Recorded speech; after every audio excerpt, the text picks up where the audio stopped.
Tiago e Yuri. Não dá para a gente dizer para eles, você acha que dá, Lucas, se você dizer para esses meninos hoje assim, vá à igreja mais próxima da sua casa e seja o que Deus quiser? Não dá mais para a gente fazer isso, infelizmente, né?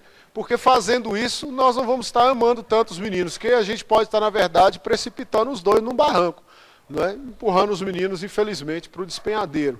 Então a gente precisa tomar certos cuidados. E é por causa da nossa obrigação, do nosso dever de tomar certos cuidados, é que a gente precisa ficar revisitando certos conceitos que são fundamentais e que são pilares da nossa fé, que nós chamamos de fé reformada. Alguns irmãos vão dizer, esse negócio aí já é repetido, eu já estou cansado de saber desse negócio. E aí eu vou dizer, louvado seja Deus pela sua vida. Mas há muitos outros irmãos que talvez possam ter ouvido falar sobre isso em algum momento da vida, mas que não tenham essas coisas assim de uma maneira muito clara na sua mente, e outros que talvez nem nunca tenham prestado atenção ou tenham ouvido falar sobre isso. Então, para esses dois últimos grupos, eu acho que a nossa reunião aqui hoje é importante, não é? Que nós estejamos refletindo sobre aqueles que para nós são os pilares, né, da reforma protestante. Acho que talvez a gente pudesse dizer até que são também bases, ou que são fundamentos, ou que são alicerces, né, da reforma. A gente poderia usar qualquer um desses outros sinônimos e eles cairiam muito bem, né, a essa nossa reflexão aqui hoje. Quem já construiu casa aqui, começou assim, além do Afonso. Afonso está mais fresquinho. Cadê o Afonso? Diácono Afonso. Comprou o lote, bênção demais, vitória, foi lá, fez uma terraplenagem, não fez isso? Deu uma ajeitada no terreno, né? Depois que acertou o terreno, que ele estava belezinha, qual foi a primeira coisa que você comprou? Foi o telhado, não foi? Não foi o telhado, não? Porque a gente não começa a construção pelo telhado, né, Afonso? Por onde a gente começa a construção? Alicerce. Não é? Você tem que ir lá, furar os tubulões bem furadinho, no lugar certo, né? O pedreiro vai lá, um bom pedreiro. Na verdade, o ideal é que fosse um mestre de obras. É isso, engenheiro? Que geralmente vai lá para marcar o gabarito da casa, é um mestre de obras que faz isso, né? Então, ele vai lá, pá, risca, marca o gabarito direitinho, aí ele encontra para você o lugar exato que você precisa furar para fazer os tubulões que vão sustentar a sua casa. Aí você fura, enche aquele negócio ali e depois você faz o alicerce. Quando você terminar isso, agora você tem uma base pronta para fazer a casa. Se você não fizer isso da maneira correta, e se você não fizer isso da maneira bem feita, provavelmente todo investimento que você fizer a partir dali, você tem uma grande chance de perder. Grande possibilidade. Tem gente que Deus é misericordioso e faz aquele negócio de qualquer maneira. Nossos pais mesmo, né, antigamente, né, faziam aquilo de qualquer jeito lá e tal, e seja o que Deus quiser, entrava debaixo daquilo ali e vivia 50 anos debaixo daquele negócio e não caía em cima deles, não. Mas é a misericórdia de Deus, né? A gente tem que fazer do jeito certo. Não é isso, Afonso? Então você fez direitinho lá, irmão? Ah, tá, porque você vai colocar sua mulher e seu filho lá debaixo, né? Tá certo.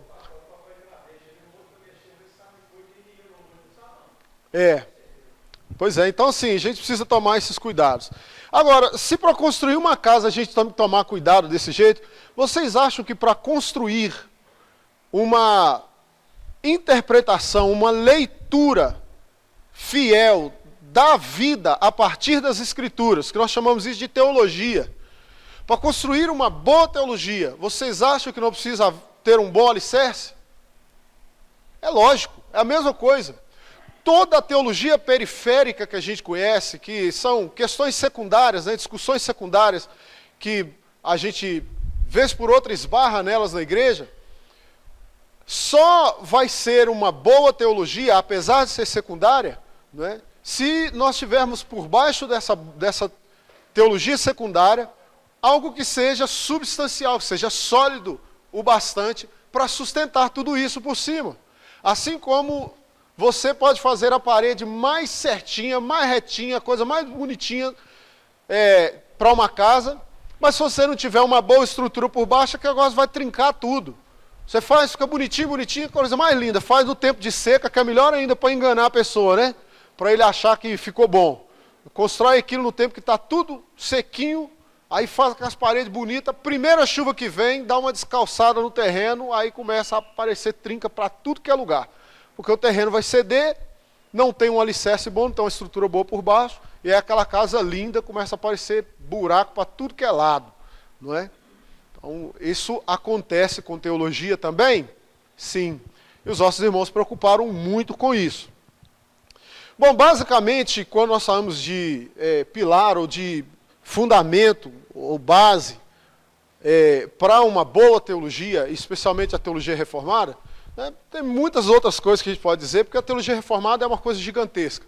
Assim, o básico do básico do básico do básico são aqueles 5 pilares que nós já ouvimos falar sobre eles e que há uma certa menção a eles logo ali naquele texto de Efésios capítulo 2.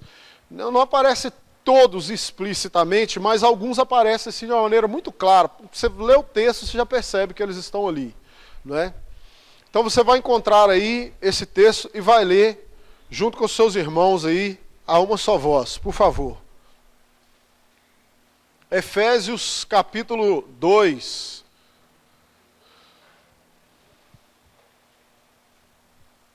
Ajuda os meninos aí, Niels.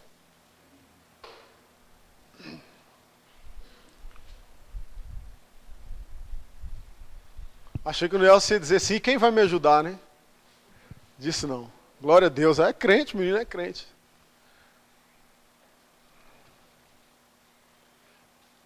Efésios 2, 8 e 9.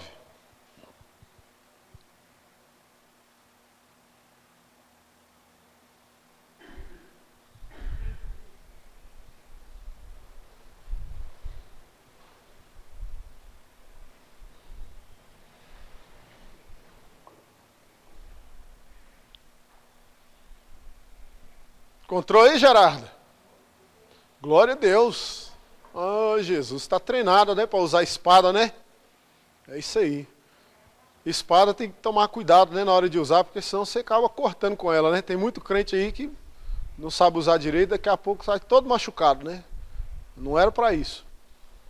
Então vamos lá, irmãos. Todos, podem ler, por favor.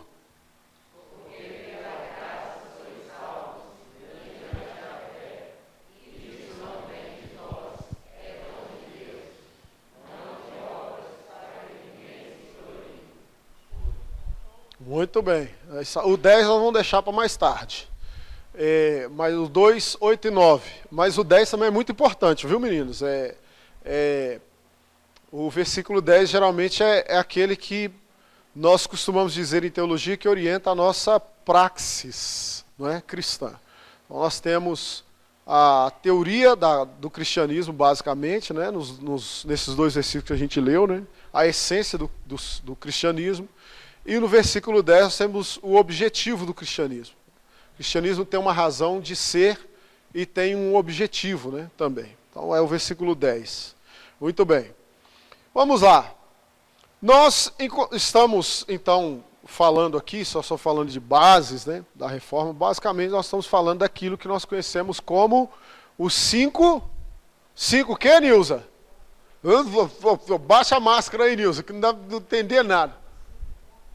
Os 5 não, olha lá, ó. Os 5 solas. Por que nós voltamos ainda? Foi muito bom a senhora fazer menção aos tais 5 pontos do calvinismo, né?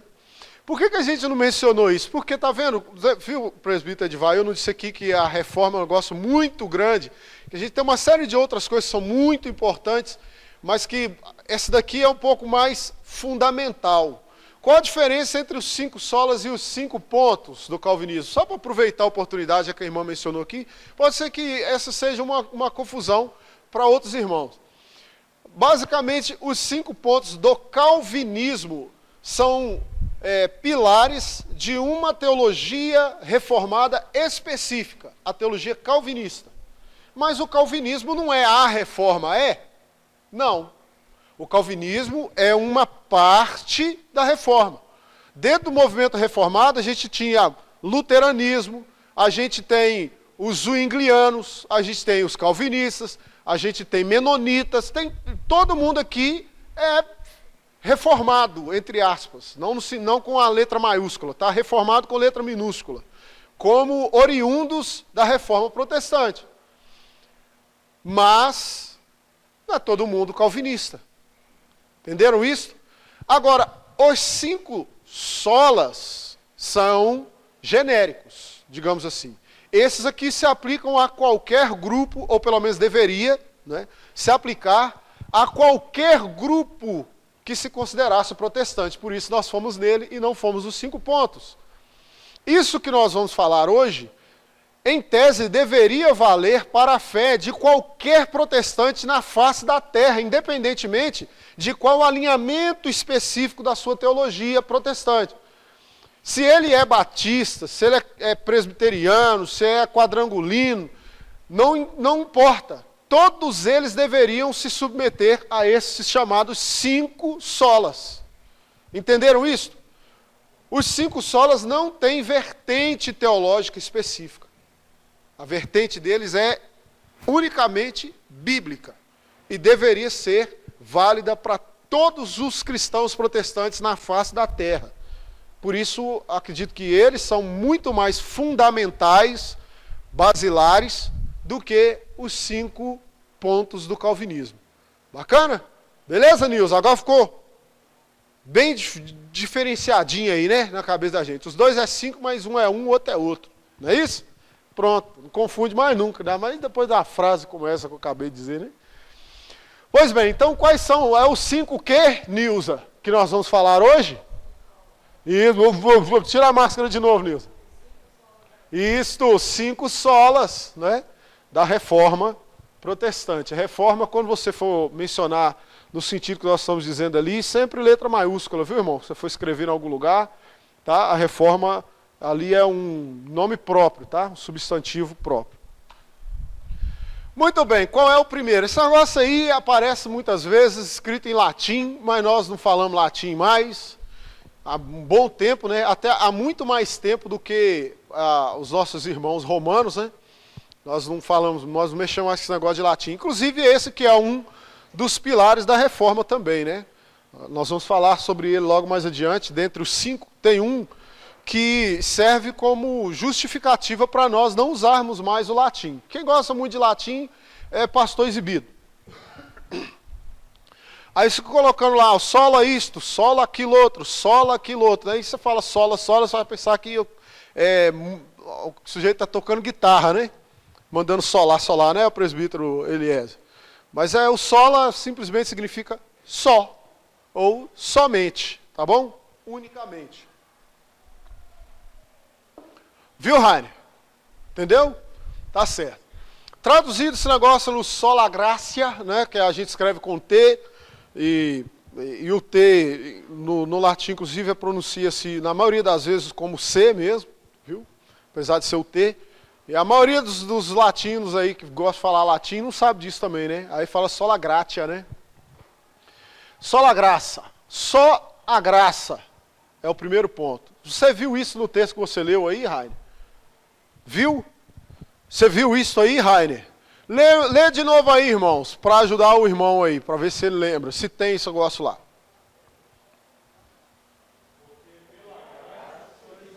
Ótimo. Entendeu aí? Efésios capítulo 2, versículo 8, começa com a expressão, porque pela graça sois salvos. Paulo já tinha dito isso 2 versículos antes. Vê se você encontra isso aí na sua Bíblia. Dá uma olhadinha para você ver se Paulo já tinha falado isso. Falou isso em algum lugar aí, Rainer? Falou onde? No versículo 7, não é isso? O que Paulo disse? Eu acho que não foi no 7 não, viu, irmão? Pois é. Então foi no 5, não é isso? Ótimo. Vê aí o do versículo 5 para nós.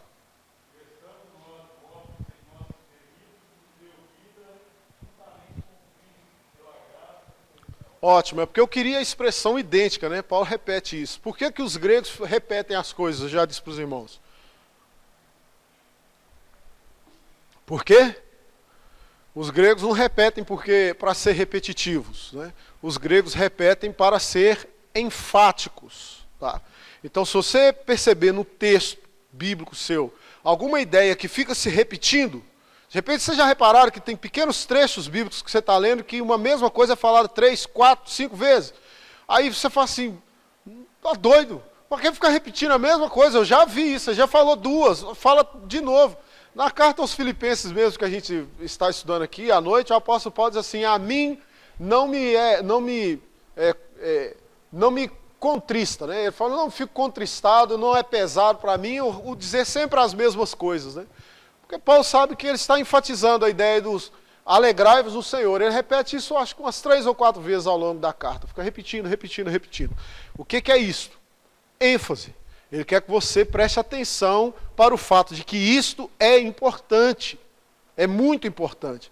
Então ele diz isso no versículo 5. Outros irmãos disseram que ele repete no versículo 7, não é isso? Vai lá, lê no versículo 7.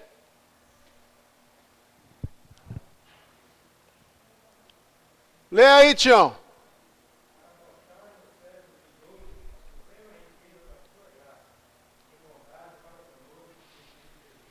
Muito bem, então ele está falando da graça de novo, não é? E depois no versículo 8, ele começa o versículo 8 com a mesma sentença que encerrou o versículo 5.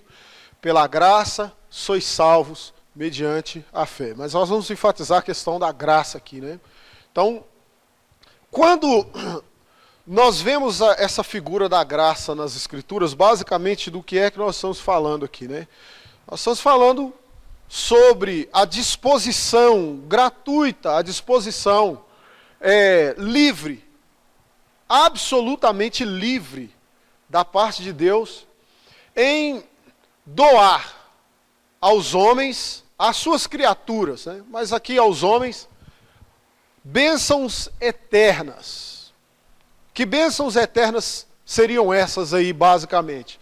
O apóstolo Paulo, o mesmo apóstolo Paulo, dá uma lista para nós dessas tais bênçãos eternas que o Senhor resolve conceder aos homens, não é? Sem custo nenhum, sem exigência primária nenhuma. A exigência é secundária, tá? Não existe exigência primária. O que eu quero dizer com isso? Deus não requer que você tenha algum requisito para que você acesse essas bênçãos. Mas depois que ele te concede essas bênçãos, porque concedeu esta bênção gratuitamente, agora ele exige de você a resposta. Era o versículo 10 que a irmã ia ler, não é isso? O apóstolo Paulo diz isso lá no versículo 10. Ok? Mas você não precisa ter nenhum pré-requisito. Dentro dos 5 pontos, né, do calvinismo que a Nilza citou, existe uma sentença que faz referência a isto, não é? Que é... Qual é? Qual é? Exatamente, esse presbítero é crente mesmo. A eleição incondicional. Não há condição prévia estabelecida por Deus para conceder graça aos homens. A condição é uma só. Qual é a única condição em Deus para conceder a graça salvadora aos homens? O apóstolo Paulo diz no início da carta aos Efésios, ele diz, o beneplácito da sua vontade. Ele quis, pronto e acabou. Não é porque você é preto nem branco, nem homem nem mulher, nem rico nem pobre, não tem olho azul, nem verde, nem preto, nem de cor nenhuma. É porque Deus tem uma vontade que é perfeitamente boa. Por isso. Porque ele quis, não é? Então ele fez assim. Ok. Então vamos a Romanos 8, 29 e 30, por favor. Podem ler, irmãos.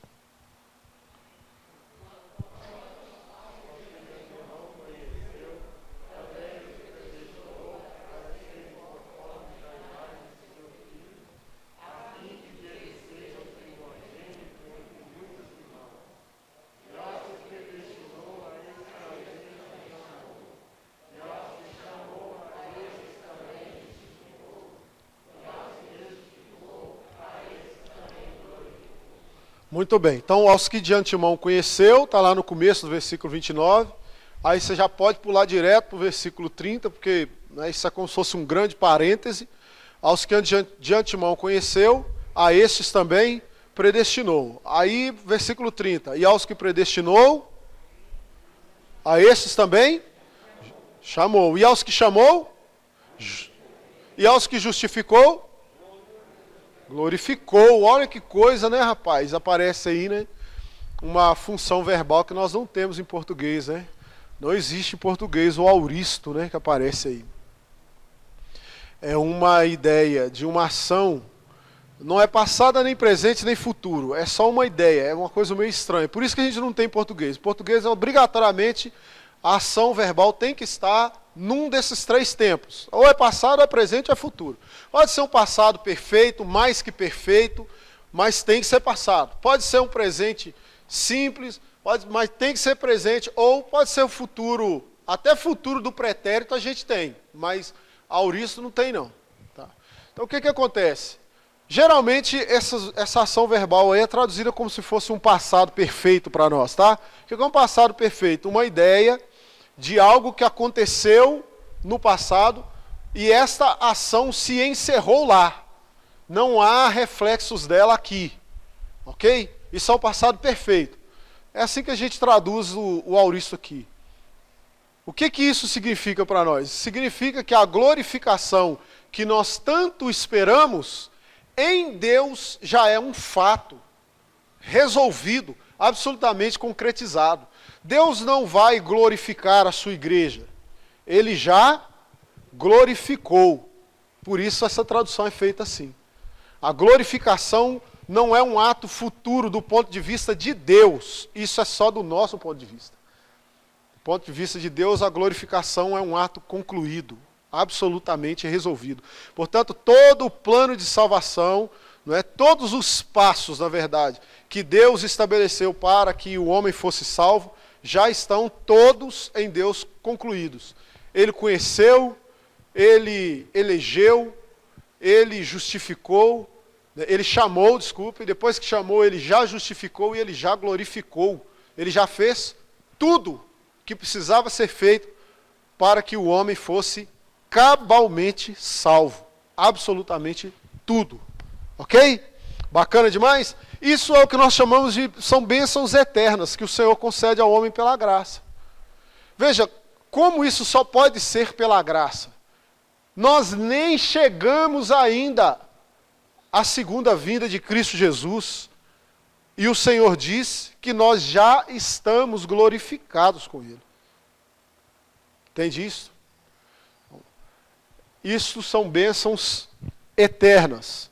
Geralmente, nós dizemos em teologia que as bênçãos eternas que o Senhor concede gratuitamente à igreja, pela graça sois salvos, não é? Essas bênçãos fazem parte de algo que na teologia reformada nós chamamos de graça especial, ok? Concedida somente aos eleitos. Obviamente, né, Dedê? O Senhor não iria glorificar o sujeito que vai mandar para o inferno. Vou glorificar ele primeiro, depois vai para o inferno. Não faz o menor sentido isso. Esta aqui é um conjunto de dádivas graciosas de Deus, exclusivamente reservadas aos eleitos do Senhor. Tá bom? Mas nós recebemos do Senhor mais do que bênçãos eternas, né? Temos bênçãos temporais também. Continua lendo o texto aí, vocês vão ver.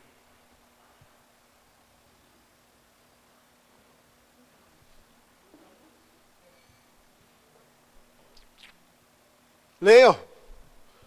Isso, e 32. 1, 2, 3 e... De quais coisas? Parem aí. À vista de quais coisas? Que nós acabamos de ler. Que diremos, pois, à vista dessas coisas, né? Que o Senhor conheceu, elegeu, chamou, justificou, glorificou. Que diremos à vista dessas coisas, irmãos?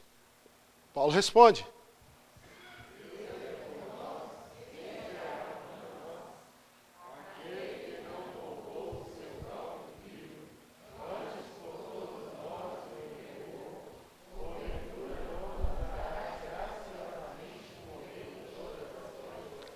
Percebe agora? A graça é o motivo pelo qual você foi alcançado pela eleição, pela justificação, por todo esse conjunto de bênçãos eternas que nós acabamos de ver nos versículos anteriores. Aí Paulo diz, quando eu olho para trás, à vista dessas coisas, né, olhando para isso aqui, todas essas bênçãos eternas que nós não teríamos absolutamente nenhuma capacidade de acessar. E nós acessamos. Nós recebemos tudo isso que era absolutamente inatingível. O que nós diríamos à vista de uma coisa dessa, né? Diante de um negócio desse? Se Deus nos deu isso tudo, que era muito mais difícil, na verdade que era impossível, que era inalcançável, porventura Ele também não nos dará em Cristo Jesus, se foi em Cristo que Ele nos deu isso tudo, que é muito maior, que é muito mais esplêndido, que é impossível de ser conquistado pelo braço humano. As outras coisas Ele vai nos dar também. O resto é a parte mais fácil. Entende? Essa é a conclusão de Paulo. Se nós fomos eleitos, nós fomos conhecidos pelo Senhor, irmãos. É o verbo, dentro da linguagem bíblica, especialmente a linguagem judaica, que é a linguagem do apóstolo Paulo também, que era fariseu de fariseu, da seita mais severa do farisaísmo, né, da tribo de Benjamim. Vai aparecer na Epístola aos Filipenses aí, né, daqui a pouco que a gente está lendo aí também. Então, se o Senhor conheceu, como eu disse, dentro da teologia, dentro da literatura judaica, essa ideia de conhecer é muito mais profunda do que a gente usa hoje, né? Esse conhecimento de Facebook, né? Eu conheço fulano, vou mandar um convite para ele, né? Para ser meu amigo no Facebook. E nunca mais vocês conversam, né? A ideia não é essa. No contexto bíblico, conhecer é conhecer mesmo. É sondar profundamente o mais íntimo da sua alma. E neste caso aqui do contexto de Romanos 8, 29 e 30, é um conhecimento tão, digamos assim, estranho, né? Para usar a linguagem do salmista, no Salmo 139, diz, tal conhecimento é maravilhoso demais para mim. Porque é um conhecimento que se dá antes mesmo da sua existência. Ele te conheceu e te elegeu. Isso nem existia quando isso aconteceu. E Deus já te conhecia. Que loucura isso, né? Então é isso que é conhecer, no contexto bíblico. Tá? Então, Ele conheceu você profundamente. De uma maneira assim, tão excepcional. Te chamou, te justificou, glorificou você. E agora, fez isso tudo em Cristo Jesus, né? E agora, o que mais Ele não vai te dar, né? O que mais em Cristo Jesus o Senhor pode te negar? Em Cristo Jesus. Essa é a conclusão óbvia do apóstolo Paulo. Nada. Absolutamente nada. Não é? Pois bem, vale para as bênçãos temporais também. O problema, né, claro, a Escritura sempre tem os freios e contrapesos, né, Lisandro? Aí o sujeito fala assim, então, a teologia da prosperidade não está errada, não é? Porque, né, esse tipo de texto eles adoram usar, né, para poder justificar, né? Mas o problema é você inverter a lógica bíblica, não é? A lógica bíblica que diz que Deus nos dá em Cristo todas as coisas, mas Ele nos dá, vocês leram aí no versículo 30, Ele nos dá graciosamente. Não é porque nós compramos por meio de dízimos, de ofertas, penitências, não é porque se eu passar no vale do sal, aí sim. Não, então agora a condição não é mais a graça, a condição é o vale, não é? Esse é o problema. É o problema que Tiago também denuncia. Pedis e não recebeis. Por quê? Pedis mal. O que é pedir mal para Tiago? Tiago usa uma expressão que significa basicamente o seguinte, é pedir para não usar para fins que glorificam a Deus. Tiago diz, para esbanjardes dos vossos próprios prazeres. Deus não concede nada ao homem que não seja para a sua própria glória. E se ele não será glorificado, você não vai receber. E quem estiver perto aí, e estiver percebendo aí, tem um irmão seu que está pedindo a Deus uma coisa, mas está pedindo demais, e você percebe que não é para a glória de Deus, ore a Deus para não dar a ele, porque isso vai ser a ruína dele, seja o que for. Porque Deus não concede nada ao homem que não seja para a sua glória. Se você recebeu algo que não é para a glória de Deus, não foi bênção, irmão. Pode estar certo disso. É uma maldição que você está recebendo. Tá? E você vai se enrolar na vida. Muito bem. Nesse sentido, nós estamos falando de graça comum, né? Deus concede graciosamente todas as coisas, inclusive aos incrédulos. Veja bem, nesse mundo que nós vivemos, existem mais crentes ou mais incrédulos? Pelas estatísticas, tá? A gente não consegue saber disso exatamente, claro, né? Porque Deus é quem vai saber de fato quem é crente e quem não é no mundo. Então o número exato nós não sabemos. Mas as estatísticas, que é a maior mentira que existe no mundo, a estatística, não é a pior de todas, a estatística diz que existem muito mais incrédulos no mundo do que crente. É ou não é? Então, só na Índia, que quase não tem crente, acho que uns 2% só dos indianos é que são cristãos, né? Só lá tem quase 2 bilhões de pessoas morando naquele lugar. Já dá 10 Brasil ali. Entenderam? 10 Brasis, né? Pra gente falar, né? Do jeito certo, né? Então, só na Índia. Então você vai imaginando a quantidade de incrédulos. Você vai para o Oriente Médio, praticamente inteiro, só tem muçulmano. A Europa também. A Europa tem, talvez tenha mais muçulmano na Europa do que na própria Arábia Saudita, né? O mundo tem muito mais incrédulos. E esse povo está respirando como? Hã? Qual é o fôlego de vida que tem na narina desse povo? Veio de onde? Hã? Veio de Deus. Todos eles vivem por graça. E o ateu, que diz Deus não existe, só pode falar isso porque Deus deu ele a graça de, inclusive, saber falar. Porque podia ter nascido um macaco. Não é? Mas foi agraciado com inteligência. Graça. Graça. Tem lá, na roça tinha muito isso aí, quem viveu muito tempo na roça, né? Tinha o crente que tinha lá a sua terrinha, e do lado dele tinha um miserável de um incrédulo que vivia tentando arredar a cerca 50 centímetros para dentro. Não é? E quando chovia? Aí os dois acertavam a terra, plantavam, nascia, e a chuva vinha na terra dos dois, é ou não é? E costumava, às vezes, a planta do miserável, do incrédulo, nascer mais bonita do que a do crente ainda, né? E aí ele vinha na cerca e dizia, você é crente e a minha planta é mais bonita do que a sua, né? Eu vou te dizer, graça, graça. Deus é bondoso, irmãos. Deus é tão bom, Deus é tão perfeitamente bom, que a sua bondade se estende até mesmo sobre os incrédulos. Isso é ser perfeitamente bom. É conceder dádivas àqueles que não as merecem. Não é? Qualquer outra forma de bondade é uma falsificação da bondade de fato. Não é? E o incrédulo pode dizer o que quiser, nós sabemos que toda boa dádiva e todo dom perfeito vem do alto. Nós sabemos disso. Ele não sabe, nós sabemos. Muito bem. Agora, outro pilar que os nossos irmãos estabeleceram, né, além de só a graça, nós temos também o pilar do só a fé. Não é isso, Josias? Então, salvação se dá como? Pela graça. A comida que a gente come, pela graça. Não é? Até porque, veja bem, se só chovesse em terreno de crente, a gente estava lascado, não estava?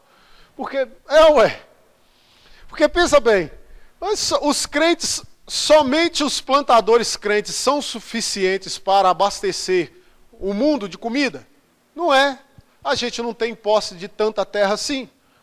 Não é? Então você vai lá naquele Mato Grosso do Sul ali, você vai ver, a maioria dos plantadores de soja que tem lá, de arroz, que tem muita plantação de arroz, de milho, a maioria deles não é crente.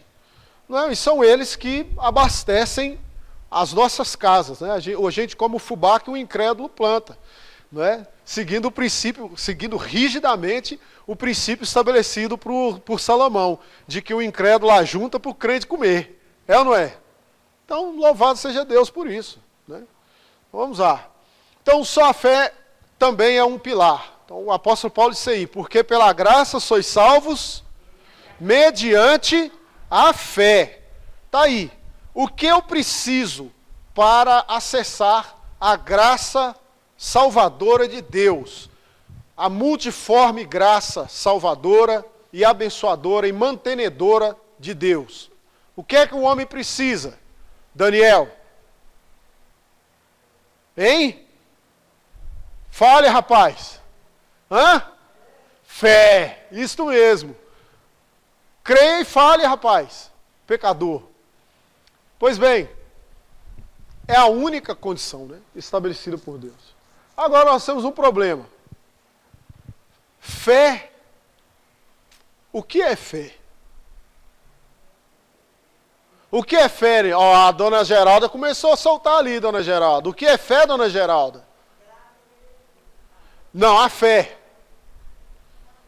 Ah, alguém que só começou a soltar o Hebreus 11:1 aí, ó. Quem foi? Oi, eu sei. Tá indo bem.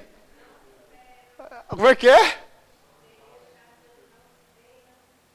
É, muito bem. Vamos ler o Hebreus 11:1 aí, que eu acho que o Hebreus vai dizer melhor, né?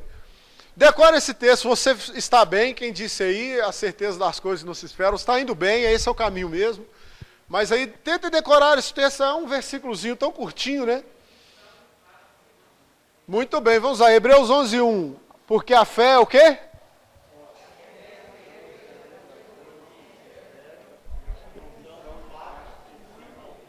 Muito bem. A fé, ora, a fé é a certeza das coisas que se esperam. É a convicção de fatos que se não veem. Isto é fé, tá bom? Então, basicamente, a fé, que inclusive vai ser daqui a pouco exemplificada, este conceito vai ser exemplificado com a vida de Abraão, não é? Quando ele cita Abraão, ele diz que Abraão olhou para o nada e seguiu, não é assim? Ele olhou para o nada, ele olhou para o vazio e foi. Mas, apesar de estar olhando para o nada, Abraão viu. Ele não caminhava para o nada, ele caminhava sabendo para onde ia. Isso é que é uma coisa extraordinária. Isso é fé. Então, quando os nossos irmãos, aqui reformadores, dizem que nós somos salvos pela graça, mediante a fé, o que eles estão querendo chamar a atenção novamente, principalmente em contexto do século XVI, um contexto de muito misticismo religioso, um contexto de muita sensualidade religiosa, não é? O que nós vemos tecnicamente, quando nós usamos a expressão sensualidade, nós queremos fazer referência a uma religião, uma religiosidade que precisa de coisas visíveis, palpáveis, precisa sentir para que a religião tenha sentido. Então, uma religiosidade sensual, não é no sentido sexual, tá? Quando você lê essa expressão em algum texto que você estiver lendo sua vida, não é? Os irmãos estão dizendo que uma religiosidade sensual é uma religiosidade que não se sustenta se não tiver algo que estimule os sentidos. Precisa ver alguma coisa, precisa ter alguma coisa para tocar. É basicamente aquela religiosidade que não consegue adorar nem Jesus se não tiver o santo sudário, né? O que é o santo sudário, Luzia? Viram aí? Luzia é a mulher crente. A religiosidade da Luzia não é sensual. Tanto que ela nem sabe o que é santo sudário. Não é? Isso é saudável. Não tanto, mas é, né? A gente tem que saber o que é, né? Porque tem outras pessoas. Mas, o que é o santo sudário, hein, irmão? Levante aí um católico, pelo amor de Deus, ou ex-católico, né? Que era um bom católico antes de ser crente. Diga para nós o que é o santo sudário aí. Diga aí, dona Maria das Dores. Exato, o santo sudário é, hipoteticamente, né, o lençol que cobriu o corpo morto de Cristo Jesus.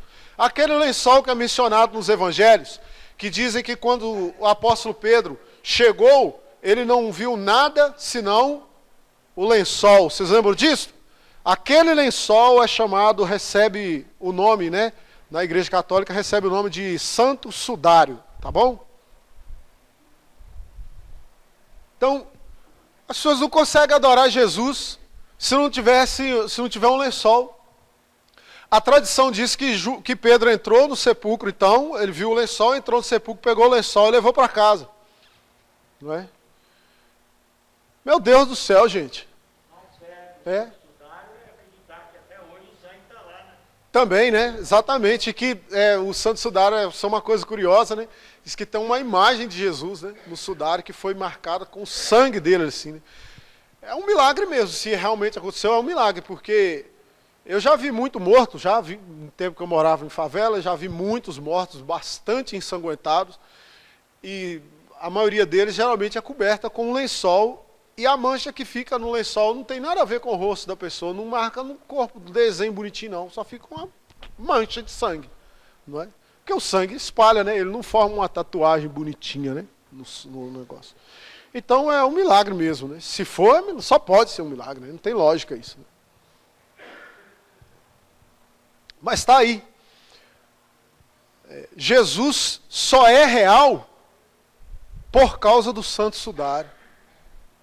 Jesus só é real por causa das lasquinhas, né, da cruz que eles vendiam na época da Reforma, que você juntava as lascas, dava para fazer 10 cruzes no final.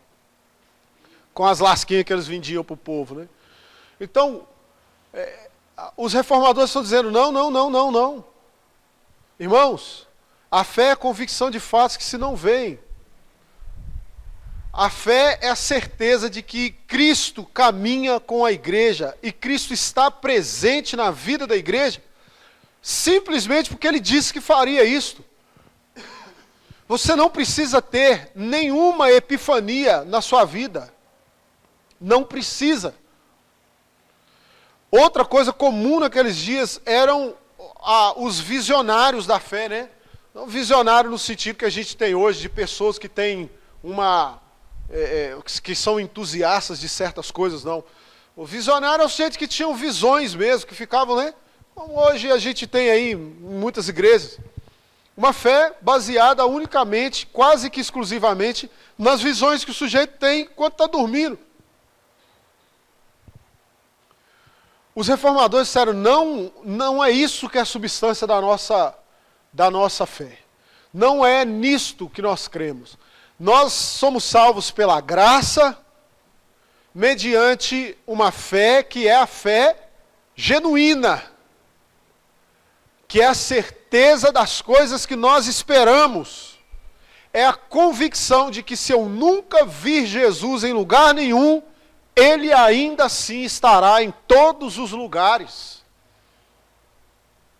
É a certeza de que eu não preciso ter êxtases na igreja para que eu seja considerado crente.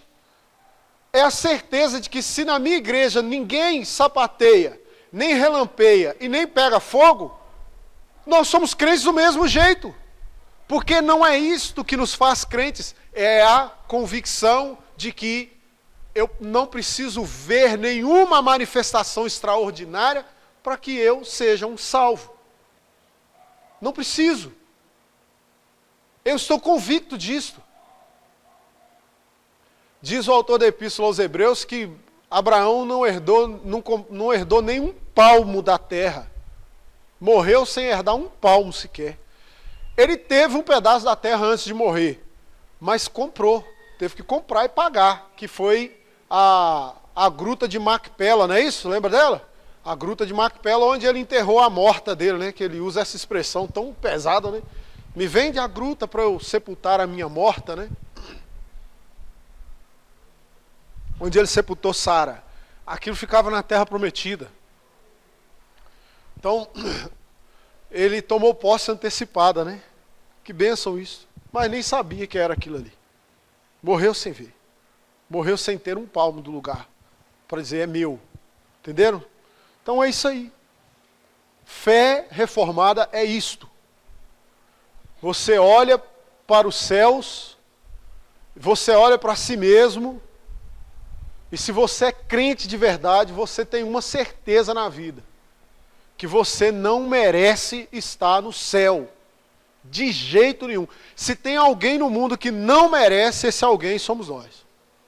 Essa é uma das convicções mais profundas que um crente verdadeiramente reformado tem. Quando ele olha para o céu, o único lugar que ele não vê lá é um lugar para ele. Porque ele sabe quem ele é. Mas a fé é convicção de fatos que se não veem.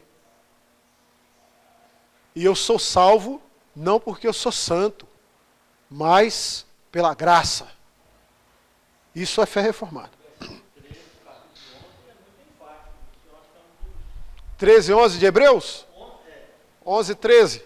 Lê para nós aí, por favor.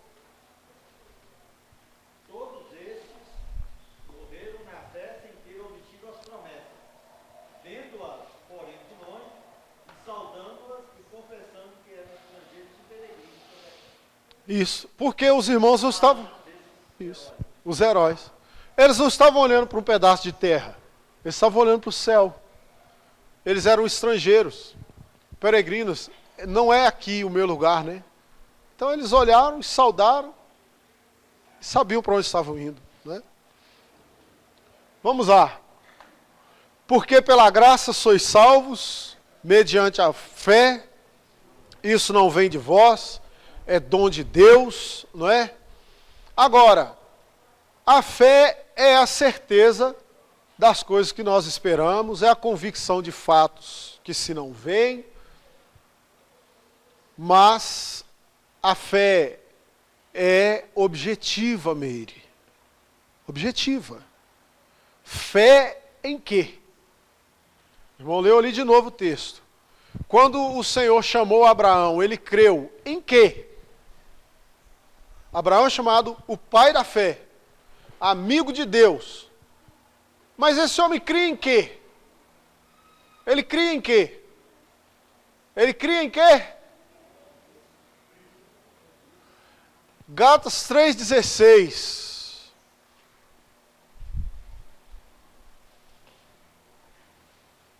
A Nilza diz assim, em Deus, em Deus, em Deus. E está errada? Não. Mas dá para ser mais certa ainda? Dá. Gálatas 3,16.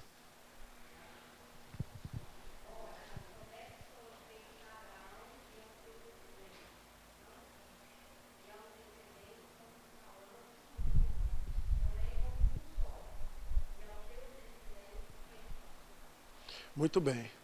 Abraão creu em quê?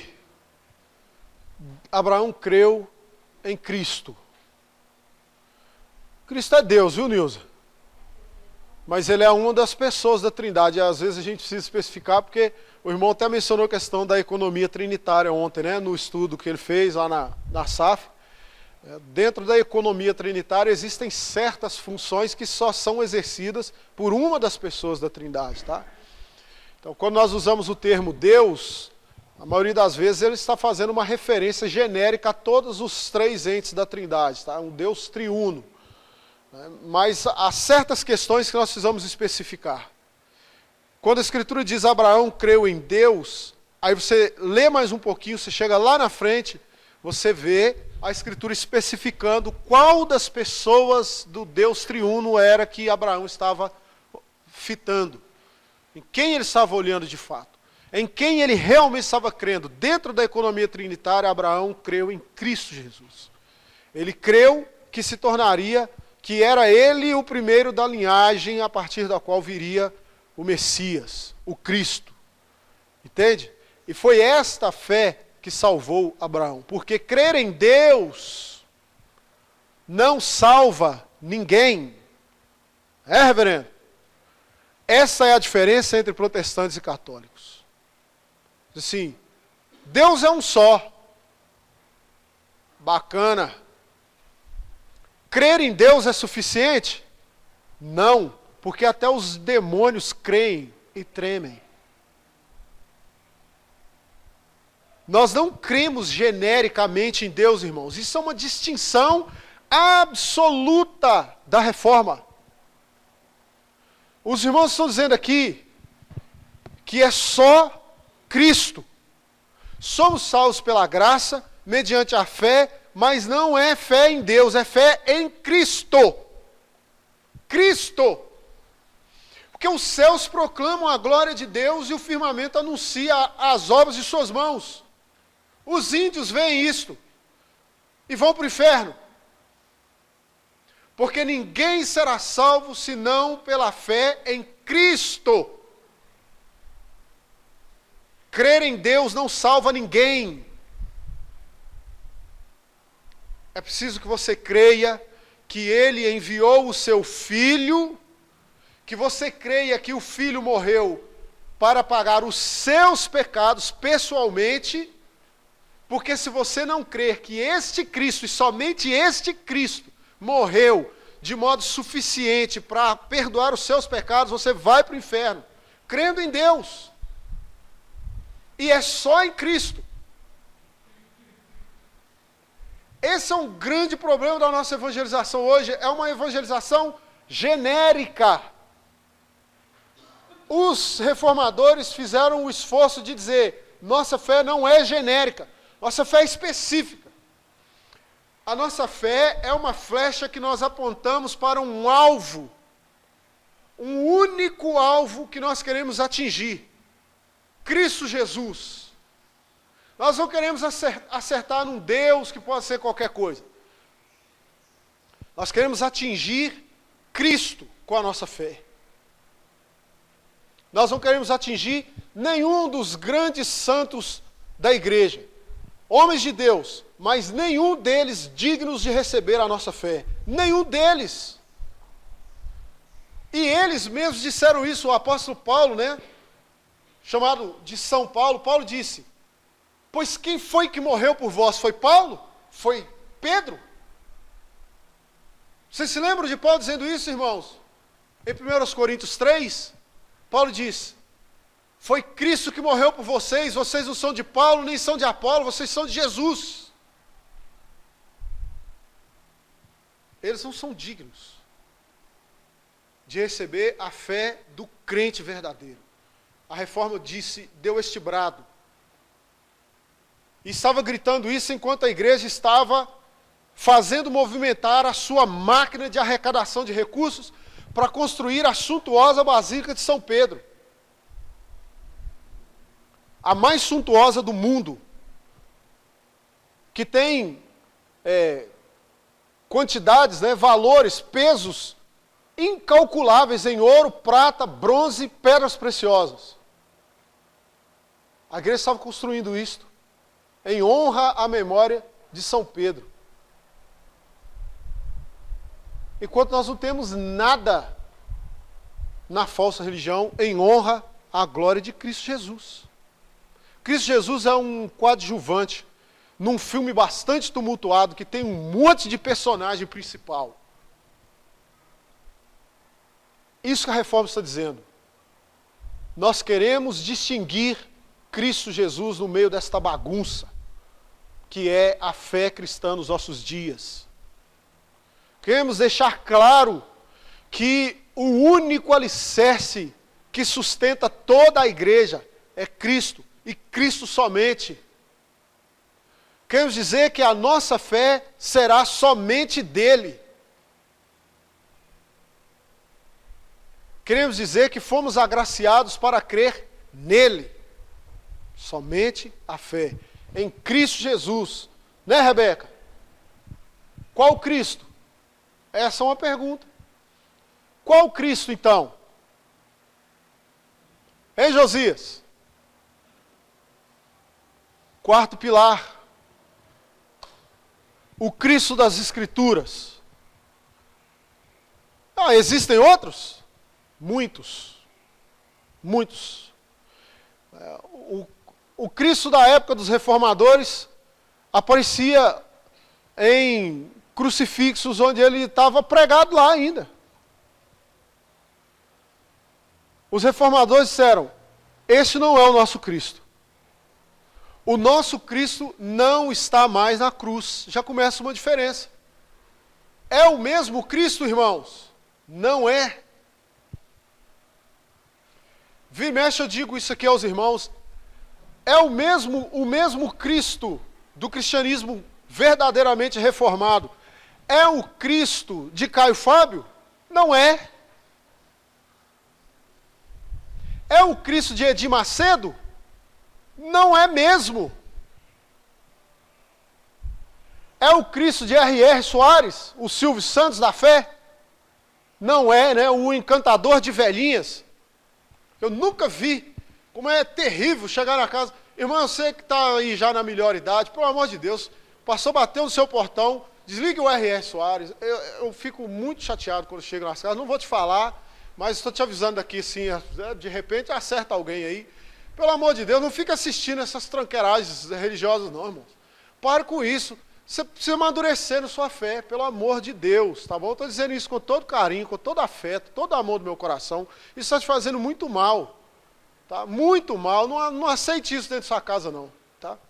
Então, aquilo que você está vendo ali, sendo anunciado, não é o Cristo das Escrituras. É um Cristo falseado como o joio no meio dos trigos. Os reformadores olharam para o cristianismo de seus dias e descobriram que o Cristo anunciado naqueles dias não era mais o Cristo, não é o verdadeiro Cristo. Mesmo aquelas pessoas que diziam que criam em Cristo, não estavam crendo em Cristo de fato, estavam crendo num simulacro de Cristo. Estavam crendo numa figura inventada pela mente humana, para a qual eles deram o nome de Cristo. Colocaram o mesmo nome, mas não era a mesma pessoa. E os reformadores disseram, temos que corrigir isto, urgentemente. As pessoas precisam crer no Cristo bíblico, porque nenhum outro será suficiente para a salvação deles. Como dizia o apóstolo Pedro também, não é? Porque não há, né, em cima nos céus, embaixo na terra, não há outro nome pelo qual importa que sejamos salvos. Os irmãos foram tomados de zelo por isso. Porque se o Cristo que estão crendo não é verdadeiro, a salvação que eles têm também não é.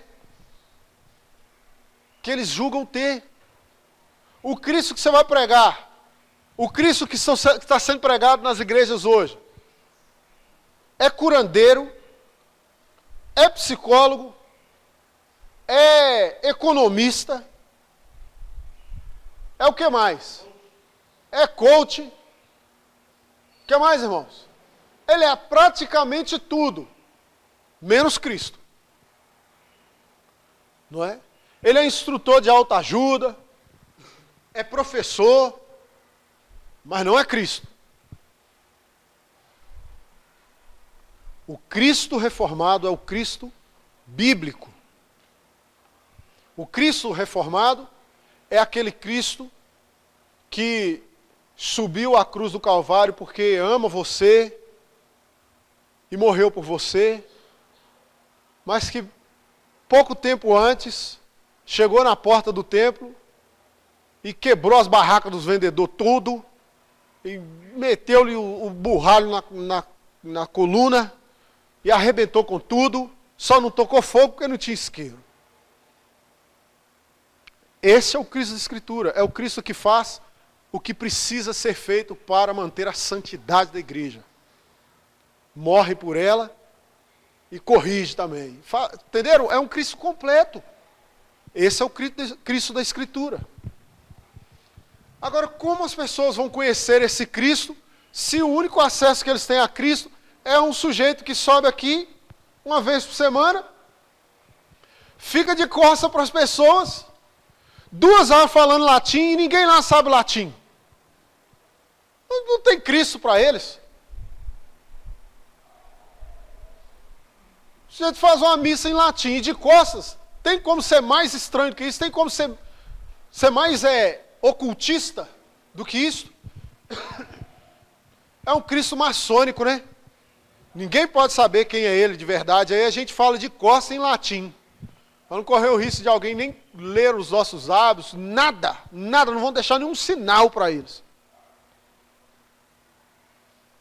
Esse era o Cristo dos dias dos reformadores. A reforma disse, não, o Cristo da igreja é um Cristo claro, é um Cristo perceptível, é um Cristo que todo mundo sabe quem ele é. É um Cristo que não se esconde. É o Cristo que se apresenta para o povo. Mas se esse Cristo está nas Escrituras, então nós precisamos traduzir Bíblia para o povo. Então agora você entendeu por que é que as Bíblias precisavam ser traduzidas. O povo precisava aprender do Jesus verdadeiro, não o Jesus inventado pela igreja. E agora você entendeu por que que eles mataram os primeiros que tentaram fazer isto, ou que fizeram. Por que eles mataram John Wycliffe, por que eles mataram John Huss. Eles mataram por isso. Porque eles queriam que as pessoas soubessem quem era Jesus de verdade, e os outros não queriam que soubessem. Qual a melhor maneira, qual é o único meio seguro para que as pessoas saibam quem é Jesus de fato? Bíblia. Não tem outro meio seguro. Não tem. Esse Jesus, esses pregadores de alta ajuda que você conhece aí, tudo tranqueirada. E não tente enfiá-lo aqui dentro dessa igreja, que não tem espaço para eles aqui não. Essa é uma igreja reformada. Nós temos compromisso com o Cristo da Bíblia. Por isso você tem uma Bíblia em português em sua mão, muito bom, bem traduzida, diga-se de passagem. Entre as melhores traduções do mundo estão as nossas. Louvado seja Deus por isso. Preocupação de João Ferreira de Almeida, um homem muito dotado pelo Espírito Santo de Deus, né, de capacidades para tradução em várias línguas, não só em português, traduziu para muitas línguas. Louvado seja Deus por isso. Pela vida de muitos outros que a gente tem por aí fora, hoje ainda vivo, aí a gente tem o Ronaldo Lidório, né, Luciano? Grande tradutor de Bíblia, um homem muito usado por Deus para fazer esse trabalho que é extremamente árduo, não aparece na mídia em lugar nenhum, ninguém quer saber de tradutor de Bíblia, e nem de ficar sustentando ele 10 anos na tribo para não converter ninguém, né? Ele não está lá para isso, só para traduzir Bíblia. Até porque vai converter ao quê, se o povo não conhece Jesus? Eles precisam de Bíblia primeiro, depois vai o evangelizador, não é? Vai pregar, as pessoas vão crer no Cristo do pregador. Eles não têm Bíblia? Primeiro, Bíblia. É assim que nós fazemos missão hoje na IPB. Nós traduzimos a Bíblia, depois nós mandamos o missionário para evangelizar o povo com Bíblia na mão, na língua deles. Isso é assim que a reforma trabalha.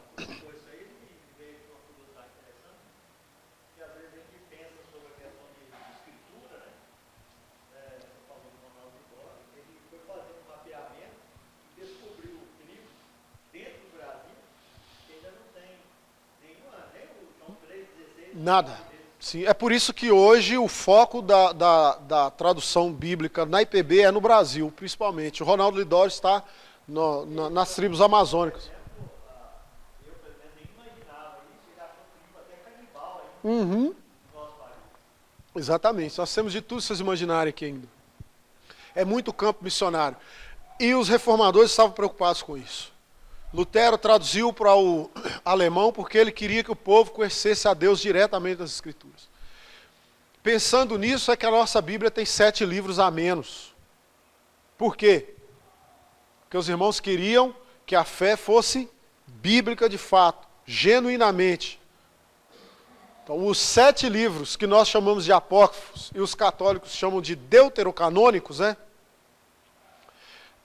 São livros que nunca foram reconhecidos como canônicos por nenhuma tradição.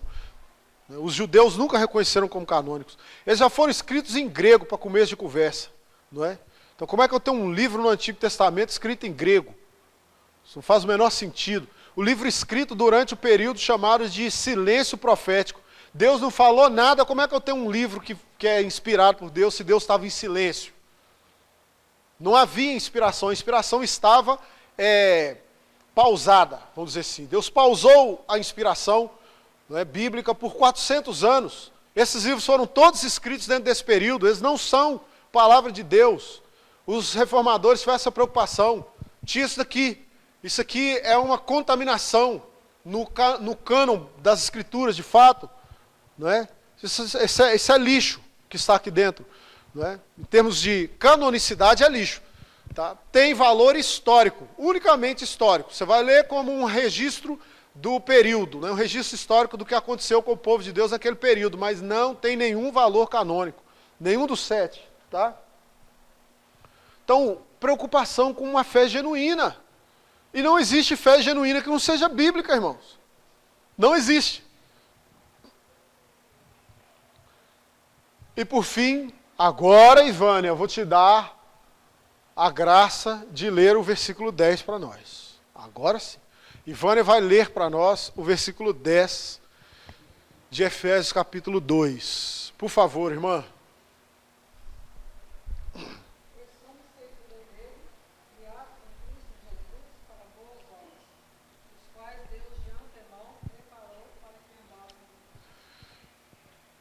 O último dos pilares da reforma é: tudo o que fazemos, dizia já o apóstolo Paulo, dele, por ele e para ele.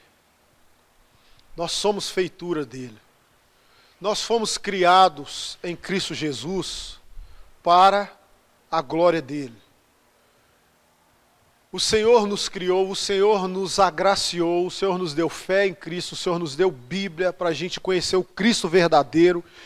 E o Senhor destinou cada um desses que foram salvos por Ele graciosamente, cada um desses que é feitura dele, o Senhor fez também obras para que você ande nelas, para que ela seja o seu dia a dia.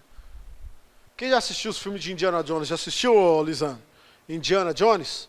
Era muito legal, né? Dá uma agonia na gente esse filme, mentiroso para danar, mas era o que a gente tinha na sessão da tarde, né? Mas, quer ver uma cena que dava muita agonia? Era a hora que todo filme tinha que ter aquela cena, né? Que o sujeito tinha que atravessar uma pontezinha, bamba, que é uma pontezinha feita de corda, que tinha só umas taliscas velhas de madeira debaixo, e que com certeza estavam podres, né? Uma assim, outra também, né? E o cara tinha que ficar escolhendo onde é que ele pisava, né? De repente pisava no lugar e rápido descia e agarrava na corda e tal, e vinha o outro e te segurava. Engraçado que sempre tinha uma talisca que quebrava ao menor toque e tinha outra talisca logo antes que aguentava o peso dos dois, né? Eu vou te dizer, os filmes são muito... Mas é isso aí. O que eu estou querendo dizer com isso? A vida do crente é uma travessia como esta aí. Cada talisca dessa é uma obra que Deus criou para que você chegue do outro lado. Deus te salvou, apontou o caminho em Cristo Jesus, mas nós estamos na travessia. Nós estamos na caminhada. E nós temos essa ponte de talisca, que é bamba. E de vez em quando você pisa numa talisca ali, fica meio com medo, mas é assim que é a vida do crente, você tem que pisar. Você tem que seguir. E você só tem esse caminho. O caminho das obras criadas por Deus. Outra coisa também, né, muito interessante nesses filmes. Eu não sei você, mas eu sempre me perguntava, quem foi aí nesse lugar onde ninguém vai e fez uma ponte? Não é? Porque até chegar na ponte, já reparou isso, Luciano? Até chegar na ponte, o sujeito já quase morreu tantas vezes, que a gente fica pensando, quem foi aí antes? Eles estão procurando um tesouro perdido, que ninguém sabe onde está. Como é que essa ponte estava aí, né?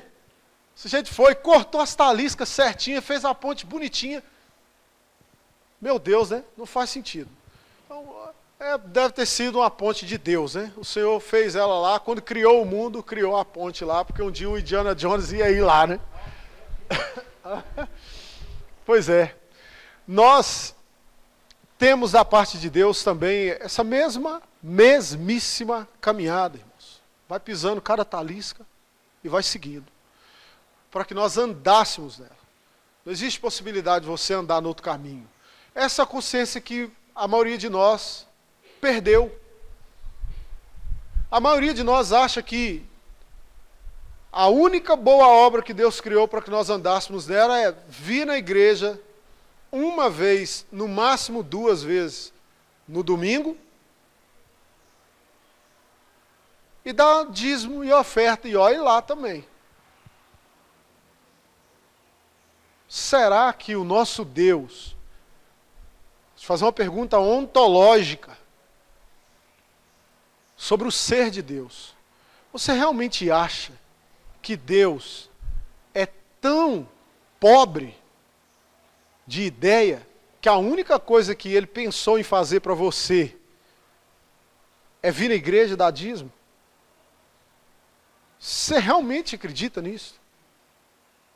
Deus não criou nenhum outro plano de obras boas, de um homem salvo, uma mulher salva, eleita. Eu acho muito difícil. Acho muito difícil que Deus tenha dado seu filho na cruz, que Deus tenha criado uma terra toda nova, perfeita, absolutamente perfeita, para dar àqueles que fielmente vierem à igreja e derem dízimo ao longo da vida. Acho muito difícil. É incompatível isto. É absolutamente incompatível. Tem que ter mais. Vocês, irmãos, alguém que realmente acredita, voltando ali, ao soli deo glória, a glória somente a Deus. Vocês realmente acreditam que é suficiente para manifestar a glória de Deus você vir à igreja?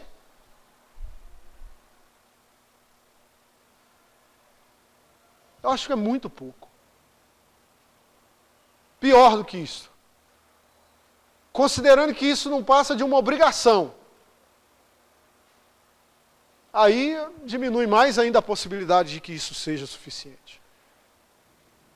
Você realmente acredita que o modo como você vive com o seu marido, com a sua esposa dentro de casa, não é uma obra que Deus criou para que você ande como crente nela? Você realmente não percebeu isso ainda? Você não entendeu que o emprego que você tem é uma dádiva de Deus para que você faça dele uma obra de resposta à graça de Deus, para você manifestar a glória de Deus por meio dela? Você não percebeu ainda que o seu convívio com seus irmãos na fé não são só uma questão de temperamento, é uma questão de glorificar a Deus, que é o fim supremo e principal da sua vida. Nós precisamos acordar para isso. Você realmente acha que evangelizar, que pregar o evangelho, sair daqui agora, escola dominical, você vai ter o resto do dia, o resto da sua vida, que vai ser uma vida longa, para a glória de Deus. Você realmente acha que você não precisa evangelizar ninguém e que Deus já está satisfeito com você? Já está bom? Que Deus, para você especificamente, isso não é uma obra que Deus criou. Evangelização. O único crente na face da terra, inclusive, vai ser você. Não existe vida cristã se não for na prática de obras zelosas e que glorificam a Deus. O que você está vivendo, irmão, não é vida cristã, é o joio. É um falseamento de uma vida cristã que Satanás fez para você. Não foi Deus, não.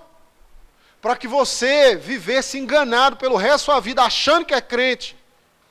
E no dia do Senhor, você descobrir que você está do lado esquerdo. É isto. Então nós precisamos acordar para a vida. O Senhor me fez para boas obras que glorificam o seu nome. E somente o seu nome.